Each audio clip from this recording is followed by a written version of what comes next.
whatever action a great man performs, common men follow, and whatever he standards by exemplary acts, all the world pursue. Said all power supreme being Krishna, Srimad Bhagavad Gita 3 chapter 21 verse. আমরা কাকে follow করব, অনুসরণটা কাকে করব? শ্রেষ্ঠ ব্যক্তিদেরকে। এই জন্য দীক্ষার আগে গুরু ও শিষ্যকে যাচাই করবে। কালকে শুনেছি না লালাবাবুর গল্প, গুরুদেব যাচাই করেছেন কি করেন নাই? যাও ভিক্ষা করে নিয়ে আসো বৃন্দাবনের সব ঘর থেকে। শিষ্যও গুরুদেবকে যাচাই করবে, তারপর দীক্ষা নিতে হবে। এত সহজ নয়। দীক্ষা মানে কানে একটা ফু নয়, কানে ফু দিলাম হাতের জল শুদ্ধ হয়ে গেল। আবার কেউ কেউ এসে ভয় দেখায়, তুমি দীক্ষা নাওনি গো, তোমার হাতের জল প্রস্রাব তুলল, তোমার কিচ্ছু ভগবানের কাছে যাবে না গো, তোমার হরিনাম হচ্ছে না, একাদশী হচ্ছে না। অর্থাৎ এই কথাগুলো বলে দীক্ষা দেওয়ার একটা কৌশল। কাজেই দীক্ষা নেওয়ার আগে ভালো করে শিখো, জানো, যাচাই করো। দীক্ষা মানে বীজ দেওয়া। বীজ কোথায় দেয়? জমিতে। জমিকে আগে হাল চাষ করতে হবে, আগাছা পরিষ্কার করতে হবে, পরিচর্যা করতে হবে, তারপর বীজ বপন করতে হবে। ধান হেমিলিয়নের বাঁশিওয়ালা যেমন বাঁশির সুরে জার্মান শহরের সব ইঁদুরকে নিয়ে গিয়েছিলেন, মেয়র তার প্রতিশ্রুতি রাখে নাই, যার কারণে পরবর্তীতে আরেকটা বাঁশি বাজিয়ে সেই শহরের সকল ছোট্ট শিশুদেরকে তিনি নিয়ে গিয়েছিলেন। একজন প্রকৃত সাধু হেমিলিয়নের বাঁশিওয়ালার মতো তার মুখ নিঃসৃত ভগবত কথার সুরে সবাইকে পাগলের নিয়ে আসবে, ঘরে থাকতে পারবে না। আকর্ষণ এমন জিনিস, ভগবত কথার শক্তি এমন, পাগলের নিয়ে আসবে। তিনি প্রকৃত সাধু। অবশ্যই নির্দ্বিধায় যদি এমন কাউকে পেয়ে যায় তাহলে বুঝতে হবে তিনি ভগবানের বিশেষ কৃপাপাত্র। আরো শাস্ত্র জানালেন চৈতন্য চরিতামৃতে, প্রকৃত সাধুর লক্ষণের কথা বললেন। শ্রীমদ ভগবদ গীতাও বলছেন, ভাগবত বলছেন। এগুলো আমরা পড়বো, তাহলে নিজেরাই বুঝতে পারবো। কারো কাছে গিয়ে যাচাই করতে হবে না তিনি প্রকৃত সাধু কিনা। আমি নিজেই বুঝবো। যার সঙ্গ করার পর আমার পরিবর্তন হয়েছে, বুঝতে হবে তার মাঝে বিশেষ কিছু না কিছু আছে। এমন দেখবে অনেক দিন অনেকের মুখে হরিকথা আমি শুনেছি, কিন্তু আমার পরিবর্তন হয় নাই। আমার অনেকের মুখেই শুনেছি একাদশী করো করো, করবো নে এইভাবে বলে বলে চলে গেছি। জপমালায় জপ করো তিনিও বলছেন, কিন্তু আমি নেই না। কিন্তু যার মুখে শোনার পর নিতেই হবে এরকম একটা ভাবনা এসে যায়, বুঝবে তিনি সাধারণ কেউ নয়, তিনি অবশ্যই ভগবানের বিশেষ কৃপাপাত্র। এই জন্য প্রকৃত সাধুকে চোখ দিয়ে চিনা যায় না, বৈষ্ণবকে চোখ দিয়ে চিনা যায় না। আচার্যগণ বললেন বৈষ্ণব চিনতে হয় কান দ্বারা, কারণ এই তিলক বাজারে কিনতে পাওয়া যায়। কালকে যিনি প্রণামী চুরি করেছেন তার কপালেও তিলক ছিল, আমরা সিসি ক্যামেরায় দেখেছি। তাহলে তিলক বাজারেও কিনতে পাওয়া যায়, ধুতি বাজারেও কিনতে পাওয়া যায়, 5 মিনিট লাগবে না সাধু সাজতে। কিন্তু 5 জন্মেও সাধু হওয়া সম্ভব হয় না বাবা, বহু জন্মের স্বীকৃতি প্রয়োজন। তাই রাবণও সাধুর বেশ ধারণ করে এসেছিল। তাই চোখ দিয়ে সাধু চেনা যায় না, সাধু চিনতে হবে কান দ্বারা। কান দিয়ে কি করে চিনবে? কান তো দেখতে পায় না, কান দ্বারা কি করে চিনবে?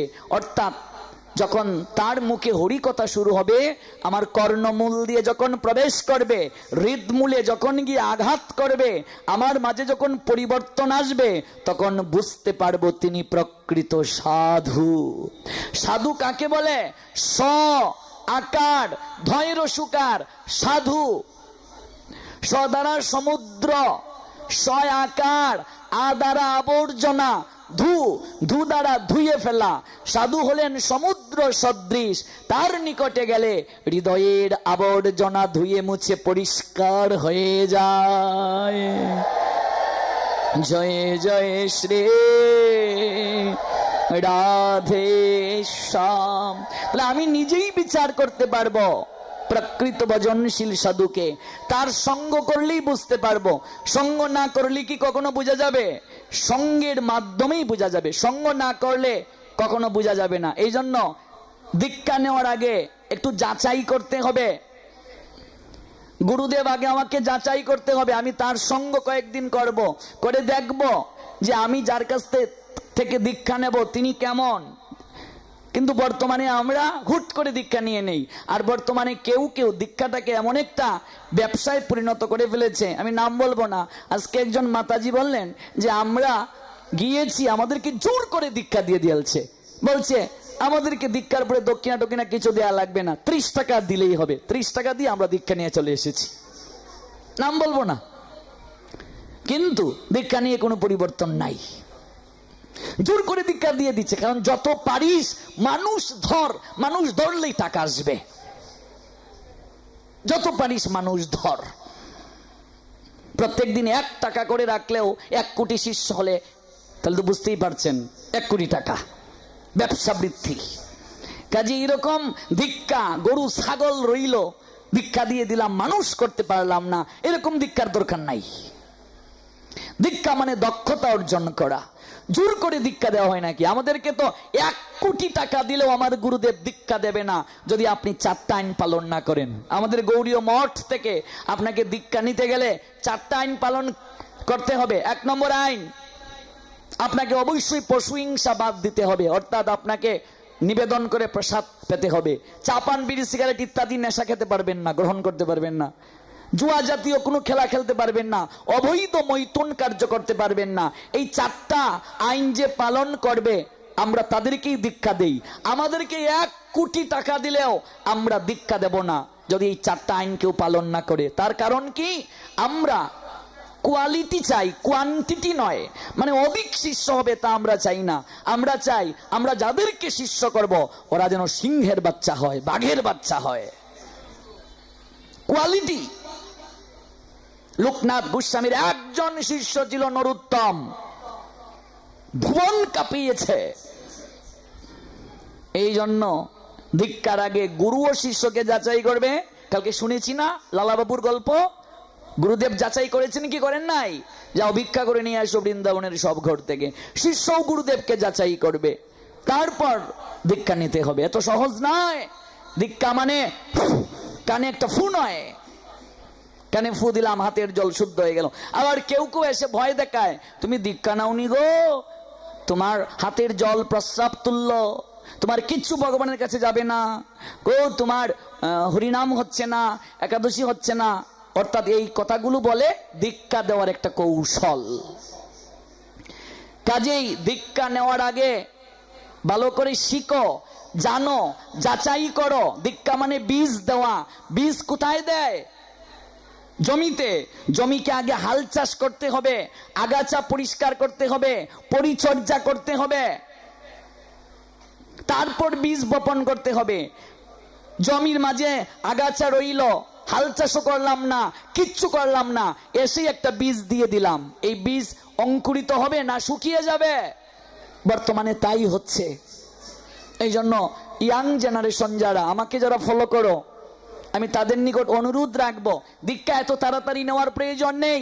আগে ধর্ম সম্পর্কে জানো, আগে বুঝো, আগে শিখো, যাচাই করো, তারপর দীক্ষা নাও।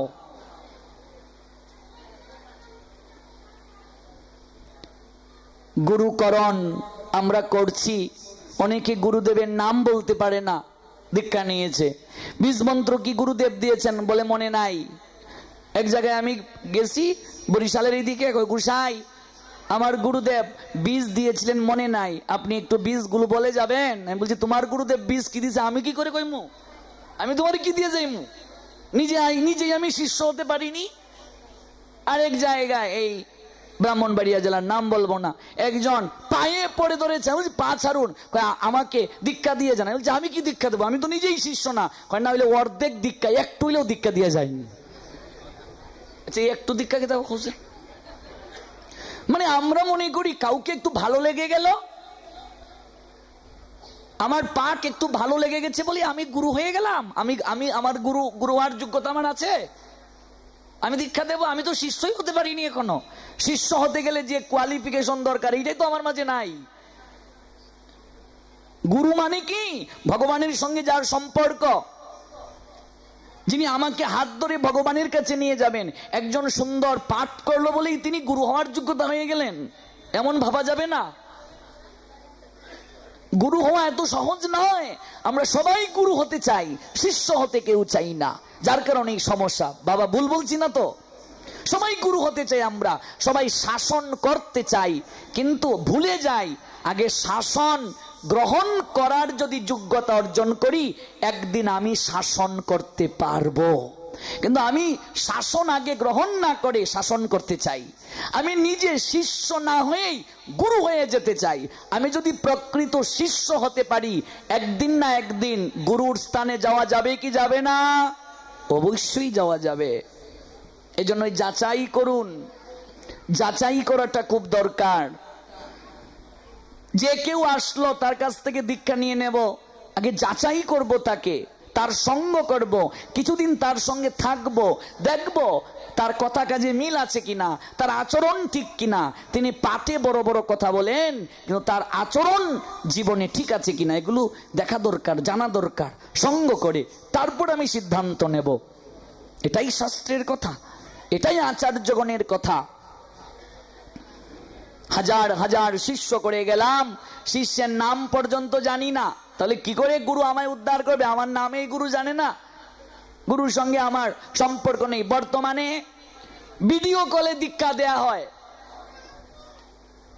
অনলাইনে দীক্ষা দেয়া হয়, আর এগুলো যদি বলতে যাই এক শ্রেণীর লোক আমার বিরুদ্ধে আবার চটে যায়। ভিডিও কলে আবার দীক্ষা হয় কি করে? অনলাইনে আবার দীক্ষা হয় কি করে?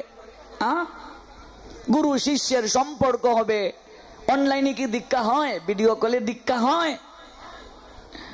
আমরা এমন একটা জায়গায় দিন দিন চলে যাচ্ছি, এমন একটা জায়গায় আমরা নিজেদেরকে আবিষ্ট করে ফেলছি।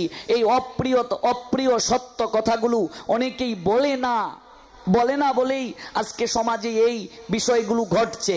যদি বলতো সবাই, অনেকেই সচেতন হতো। জানেন, বর্তমানে এই সমাজ পরিবর্তন না হওয়ার পশ্চাতে অনেক ধর্ম গুরুরাই দায়ী, আমরাই দায়ী।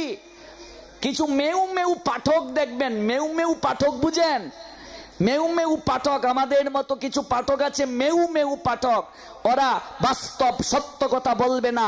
ওরা ভাবে আমি যদি সত্য কথাগুলো বলি, সামনের বছর যদি কমিটি আমাকে না আনে, ওই মেউ পাঠকরা মনোরঞ্জনের জন্য কথা বলে। এক জায়গায় গেলাম পাটে, কমিটি আমার কাছে, আপনি এই বিষয়ে কথা বলবেন, এই বিষয়ে কথা বলবেন না। আমি বললাম আপনি দাঁড়ান, আমি পাঠ করব কি আপনার ডিরেকশনে? তাহলে আপনি তো নিজেই বসতে পারেন, আমাকে আনলেন কেন?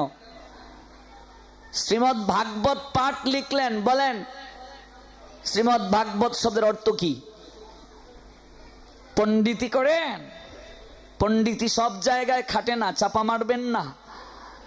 আজকে অযোগ্যবান ব্যক্তিকে আমরা সব জায়গায় বসাচ্ছি। অবাক হবে, যে জায়গায় বিভিন্ন ক্ষেত্রে নেতৃত্ব দিচ্ছে যারা, বিভিন্ন মন্দির বলো, বিভিন্ন ধর্মীয় প্রতিষ্ঠান বলো, তাদের অনেকের মাঝেই ধর্মীয় কোনো জ্ঞান নাই, শিক্ষা নাই। অযোগ্য ব্যক্তিকে যদি নেতৃত্ব দেওয়ার জন্য বসানো হয়, তাহলে সমাজ ভালো করে চলবে কি করে? আমি বহু জায়গায় দেখেছি, দুর্গা পূজার কমিটি সম্পাদক দুর্গার প্রণাম মন্ত্র বলতে পারে না, সে সম্পাদক। তার দ্বারা কি হবে? সমাজের কল্যাণ না? ভুল বলছি? যিনি মন্দিরে নেতৃত্ব দেবেন, ধর্মীয় প্রতিষ্ঠানে নেতৃত্ব দেবেন, তাকে একটু ধর্মানুরাগী হতে হবে কি হবে না? একটু ভক্ত হতে হবে কি হবে না? ধর্ম সম্পর্কে জানা প্রয়োজন কি প্রয়োজন নয়? একটা সভাপতি সম্পাদক একটা ধর্মীয় ক্ষেত্রে নেতৃত্ব দিচ্ছে, যদি তাকে 5 মিনিট বলতে বলা হয়, সে যদি বলতে না পারে, তাহলে তার দ্বারা কি পরিবর্তন হবে? সমাজ কি শিখবে তার দ্বারা? Whatever action a great man performs common man follow, and whatever standard by exemplary acts all the world pursue, side all power supreme being Krishna. Shrimad Bhagavad Gita 3 chapter 21 verse. আমরা কাকে ফলো করব? অনুসরণটা কাকে করব? শ্রেষ্ঠ ব্যক্তিদেরকে। শ্রেষ্ঠ ব্যক্তিদেরকে অনুসরণ করব বলেই আমরা ভগবানের ভক্তদের লীলা কথা শুনি। কেন আমরা ভগবানের লীলা কথা, ভক্তদের লীলা কথা শুনি? কারণ তারা কি করে ভগবানকে ভালোবেসেছেন, এই লীলাগুলো শোনার পর আমাদের মাঝে অনুভব হয়, আমরাও চেষ্টা করি ভালোবাসতে। এই জন্যই ভগবানের লীলা কথা শ্রবণ করা উচিত, ভগবানের অপ্রাকৃত কথা শ্রবণ করা উচিত। যে প্রসঙ্গ থেকে এত দূর গেলাম, আমি অত্যন্ত আনন্দিত এই লোকনাথ মানব কল্যাণ সংঘের তরুণ বন্ধুদের প্রতি। আপনারা এই মন্দিরের উন্নয়নের জন্য যার যে সামর্থ্য এগিয়ে আসুন, এই মন্দিরটাকে কমপ্লিট করুন। আমি চলে যাব, আপনি একদিন চলে যাবেন, কিন্তু যুগ থেকে যুগান্তরে কালের সাক্ষী হয়ে থাকবে এই মন্দিরটা। হাজার হাজার ভক্ত বৈষ্ণব এই জায়গায় আসবেন। আজ আমি এসেছি, আমি নাও আসতে পারি, কারণ এটাই তো নিয়ম। একজন যাবে, আরেকজন স্থান দখল করবে, আরেকজন আসবেন। আমরা যারা শ্রোতা আছি, আগামী বছর অনুষ্ঠানে এখানের মাঝে সবাই যে থাকতে পারবো তার গ্যারান্টি আছে? আমি চলে যাব, আপনি চলে যাবেন। এই যে শক্তির কথা, ভক্তির কথা, জন্ম জন্মের মুক্তির কথা, জীবনের সারা শাশ্বত।